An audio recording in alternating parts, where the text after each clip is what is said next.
Olá para você que está nos assistindo aí pelo Raio Online. Eu sou a professora Nathalie Ritter e hoje nós vamos começar a estudar aí uma matéria que ela é tida como um empecilho aí na vida de um concurseiro, né? É uma lei que todo mundo tem um certo medo aí na hora de estudar, mas vocês vão verificar aí durante esses próximos blocos que é um conteúdo tranquilo, é um conteúdo que apenas vai exigir de você uma coisa, que eu vou te falar agora. Se você ainda não concluiu todo o conteúdo de direito administrativo, para esse vídeo, volta, conclui, estuda todo o conteúdo de direito administrativo e aí você volta para terminar essa aula.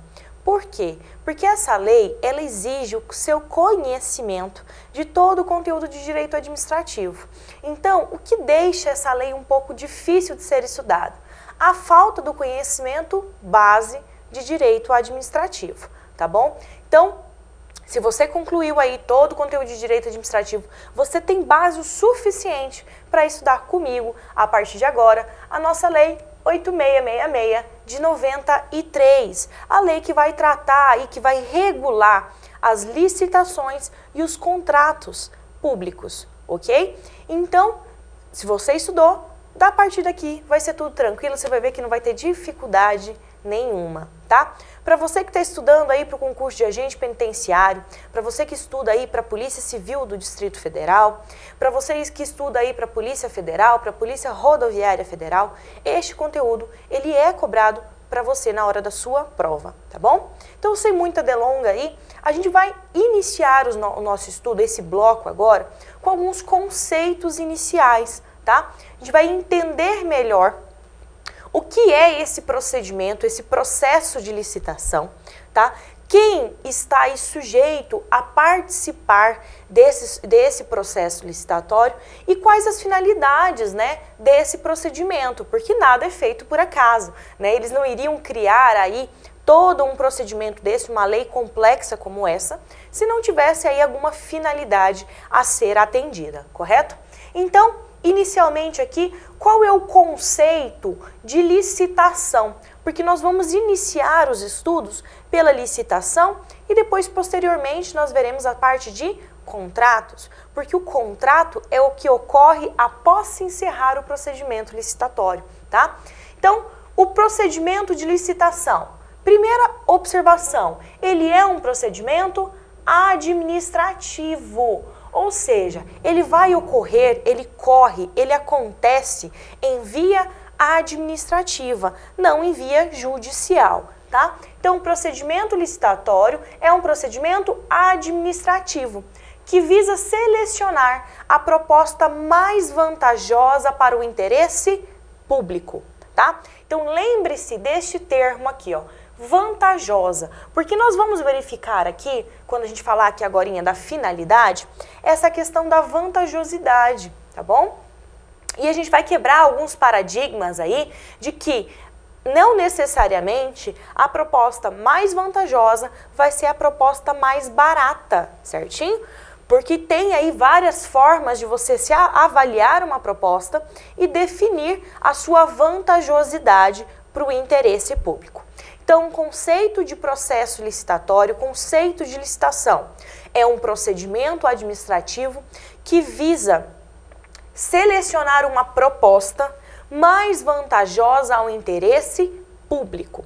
Então, a gente vai fazer todo esse procedimento para escolher um serviço, para escolher um fornecedor, para escolher um produto, correto? Que seja mais vantajoso para o interesse público. Tá bom?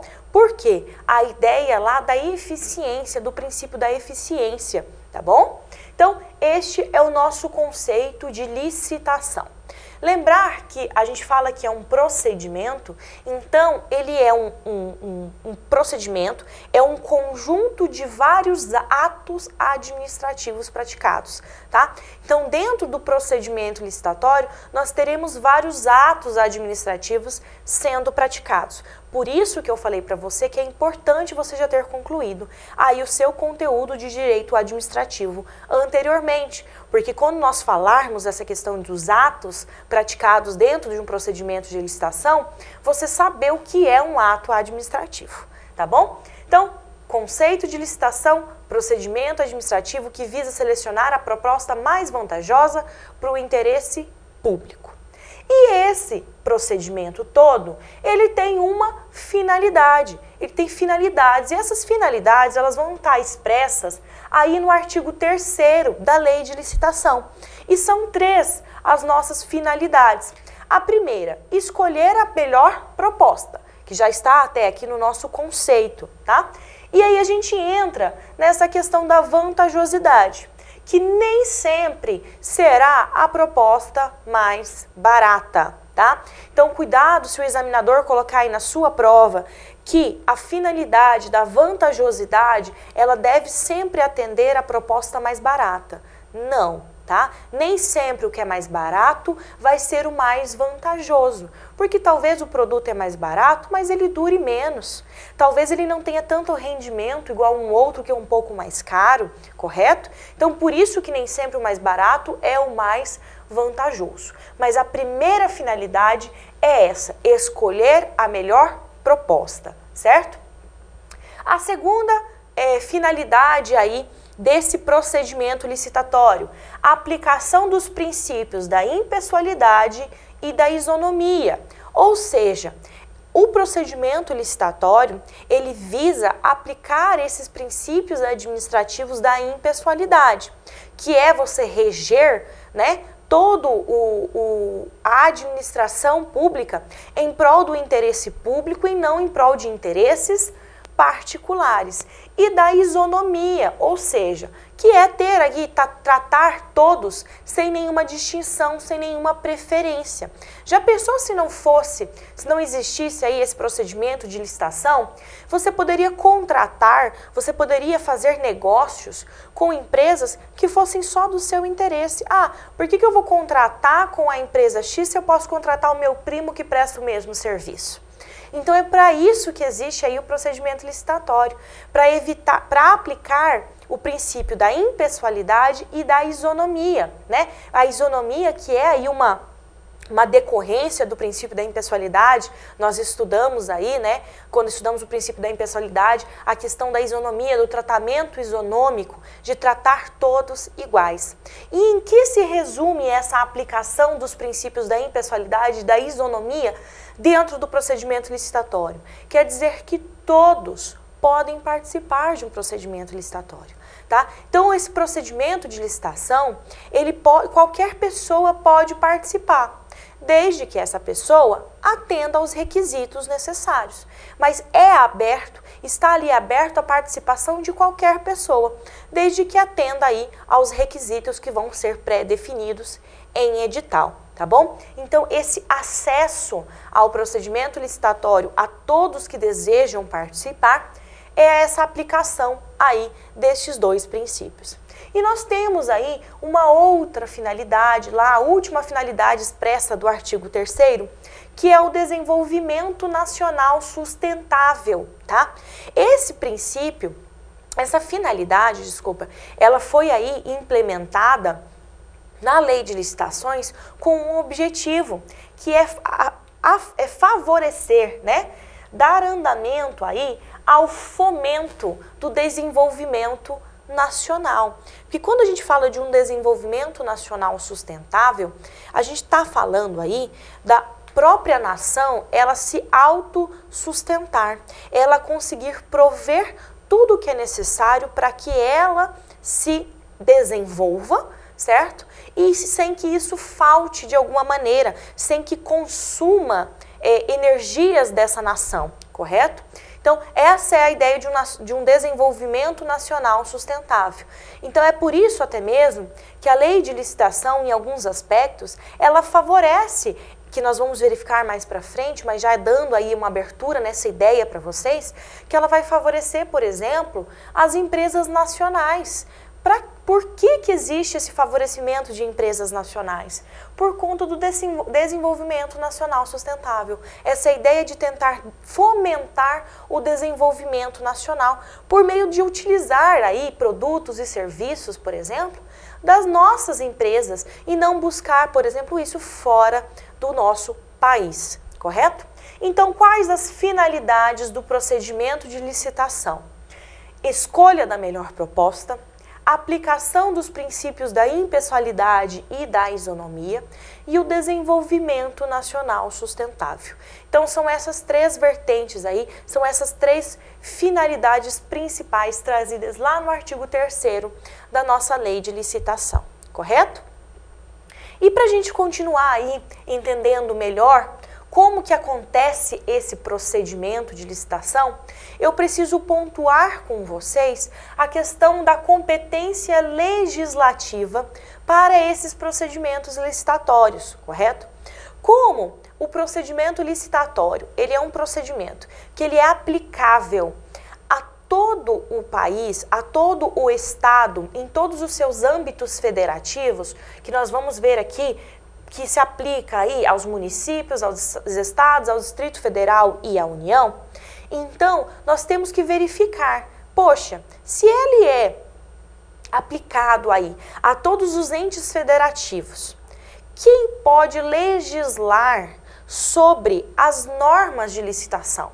Porque nós estamos estudando aqui a Lei 8666 e ela é uma norma de licitação, correto? Ela é a norma geral, que traz aí as características gerais de um procedimento licitatório. E essa lei, ela é aplicada ao município, ao estado, ao Distrito Federal e à União. Ela não é aplicada apenas em âmbito federal, correto? Então, lá no artigo 22, no inciso 27 da Constituição Federal, eu chamo você a abrir aí a sua Constituição e ler este inciso, correto? Ele vai definir a competência legislativa para tratar de assuntos de licitação. E este artigo, ele fala que vai competir privativamente, ou seja, compete à União privativamente a ela, certo? A legislação, a possibilidade de legislar sobre normas desses procedimentos licitatórios. Mas é sobre qualquer tipo de norma? Não, é sobre as normas gerais, que é o que ocorre aqui na Lei 8666, correto? Essa lei, ela dá uma norma geral e por isso que ela foi editada em competência da União, certinho? Então foi a União que editou aí essa Lei 8666, que traz essas características gerais sobre licitação e contratos. Então, como a gente falou que quem editou, a quem compete privativamente é a União, a gente está falando que essa norma, essa lei 8666, ela tem um caráter nacional, ou seja, ela vai ser aplicada a todos os entes federativos, correto?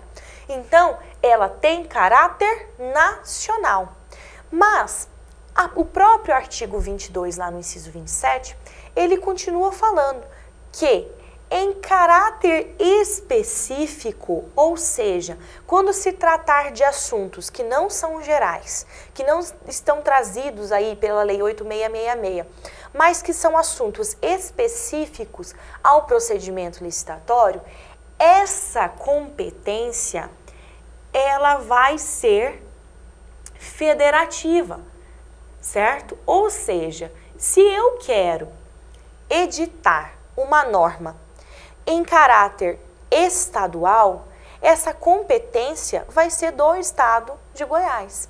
Então vai ser editada uma lei que vai tratar de assuntos específicos de licitação e não normas gerais, correto?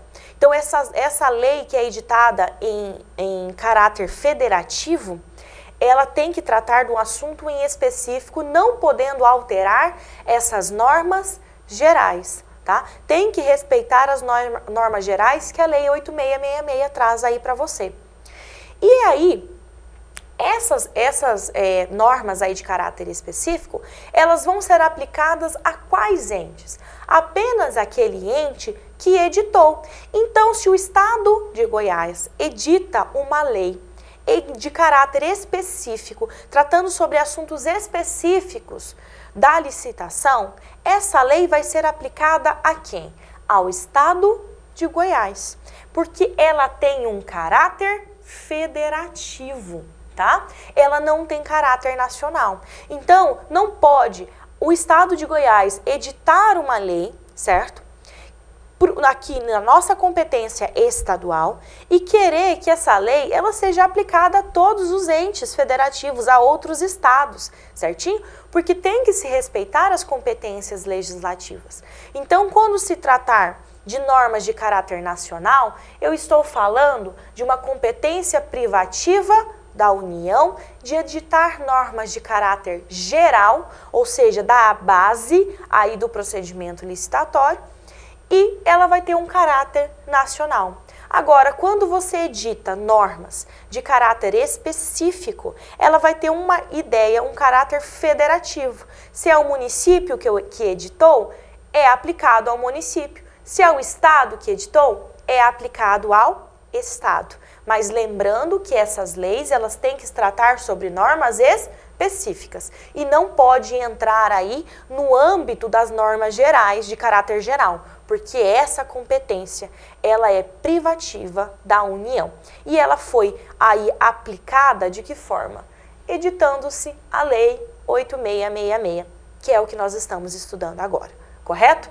Então, só aí a título de curiosidade para vocês, essa questão da competência, tá, legislativa, definindo aí, porque muitas vezes, se você vai fazer um concurso estadual, às vezes é cobrado aí a Lei 8666 e as legislações específicas sobre esse procedimento licitatório. E aí você fica meio confuso, poxa, por que tem essa legislação específica? Mas é exatamente por conta dessa competência legislativa que é trazida aí na Constituição, certinho?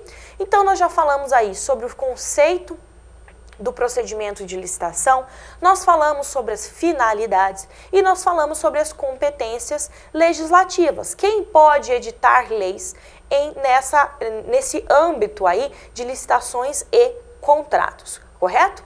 Agora a gente vai falar um pouquinho aqui sobre as pessoas que estão sujeitas à licitação, ou seja, quem tem a obrigatoriedade de licitar, tá? De fazer um procedimento licitatório. E essas pessoas, elas vão ser elencadas aí na Lei 8666 como 4 tipos de pessoas. A primeira, e bem óbvia, né, de se pontuar aí, é a própria administração direta, ou seja, os municípios, os estados, o Distrito Federal e a União. Eles têm que realizar um procedimento de licitação, um procedimento licitatório, correto? Então, a lei diz que eles, por obrigação, têm que realizar um procedimento licitatório. Calma aí, professora, mas nós temos casos em que não são necessários e tudo mais. Sim, a gente está falando aqui das normas gerais. Mais para frente nós vamos especificar aí essas exceções, tá bom? Por exemplo, inexigibilidade e dispensa de licitação, tá bom? Mas a regra é que os procedimentos licitatórios, eles terão que ser realizados. Aí o município, o estado, o Distrito Federal e a União têm que realizar procedimento licitatório no âmbito de contratações, tá? Quais as outras pessoas que aí estão presentes na Lei 8666 que são obrigadas a licitar? A administração indireta, que é a nossa fase, fundações, autarquias, sociedade de economia mista e as empresas públicas. Então, elas têm aí essa obrigatoriedade de licitação também. A outra pessoa aqui que aparece, os fundos especiais, também possuem aí obrigatoriedade de licitação por conta do seu caráter de direito público, correto? E as entidades controladas pelo poder público. Professora, quem são essas entidades controladas pelo poder público? Quando eu falo que elas são controladas pelo poder público, é não que exista o controle direto da administração direta, por exemplo, mas é controlada pelo poder público no sentido de que os órgãos de controle que nós estudamos lá no conteúdo de controles administrativos, por exemplo, o Tribunal de Contas, ele controla, ele faz a vistoria, a fiscalização dessas entidades. Por quê? Porque tem dinheiro público envolvido. Então, quando houver dinheiro público envolvido, em regra, exige-se a necessidade de procedimento licitatório. Então, quem são, por exemplo, essas entidades? O nosso sistema ESC, SESC, SENAI, as ONGs, correto? As OSs e as OCIPs, tá? São exemplos aí de pessoas jurídicas que são controladas pelo poder público. Por quê? Porque dentro delas existem dinheiro público, tá bom? Então, a partir do momento que se colocou um dinheiro público em algum local, há a necessidade de se realizar o procedimento licitatório. Porque se a gente fala de dinheiro público, a gente vai voltar aqui, ó, a necessidade de se procurar a proposta mais vantajosa ao interesse público. Se o dinheiro é público, a gente tem que buscar a proposta mais vantajosa para gastar esse dinheiro. Como esse dinheiro vai ser investido, que serviço, que produto que vai ser comprado com o dinheiro público. Então, se tem dinheiro público, é necessariamente, obrigatoriamente, né, preciso que se realize um procedimento licitatório, que se façam aí procedimentos de licitação para escolher a proposta mais vantajosa, correto? Agora eu quero fazer uma observação aqui para vocês com relação, porque eu falei aqui dos fundos especiais, tá? Mas eu vou chamar a atenção para os fundos especiais orçamentários, tá? Os fundos especiais orçamentários, eles não possuem capacidade de licitar. Então, isso aqui é uma observação que pode vir a cair aí na prova de vocês, tentando confundi-los, tá? Por quê? Fundos especiais orçamentários são um exemplo, são um tipo de fundo especial? Sim, mas como eu disse para você, nós temos as regras e nós temos as exceções. Então, os fundos especiais orçamentários, eles não possuem capacidade de licitar. Por quê? Porque um fundo especial orçamentário, gente, ele é apenas você pegar um dinheiro público e colocar e direcionar esse dinheiro público para um fim específico, correto? Então, não é que esse fundo em si, ele não passa a ter uma personalidade jurídica, diferentemente, por exemplo, das fundações, tá? As fundações, elas possuem personalidade jurídica, correto? Mas, aqui, nos fundos especiais orçamentários, não. Apesar de ser dinheiro, ele não possui capacidade jurídica, ele não tem personalidade jurídica. Então, ele não pode fazer parte de um contrato, certinho? Lembra que eu falei para vocês que ter personalidade jurídica é exatamente essa questão de poder ser parte em uma ação, por exemplo? E é a mesma coisa, você ser sujeito de direitos e obrigações. Um contrato nada mais é do que você reduzir a termo direitos e obrigações de um negócio jurídico. Então, se você não tem personalidade jurídica, o que é o caso aqui dos fundos especiais orçamentários, eles não têm capacidade jurídica, eles não têm personalidade jurídica, então eles não têm capacidade de fazer parte, de serem parte em um contrato. E se eles não têm essa capacidade de ser parte em um contrato, eles não podem realizar um procedimento licitatório, correto? Nós vamos encerrar aqui este bloco com estes conceitos iniciais para nós entrarmos aí nessa matéria da Lei 8666. E no próximo bloco nós já vamos começar a falar sobre os princípios que regem a Lei de Licitação e Contrato.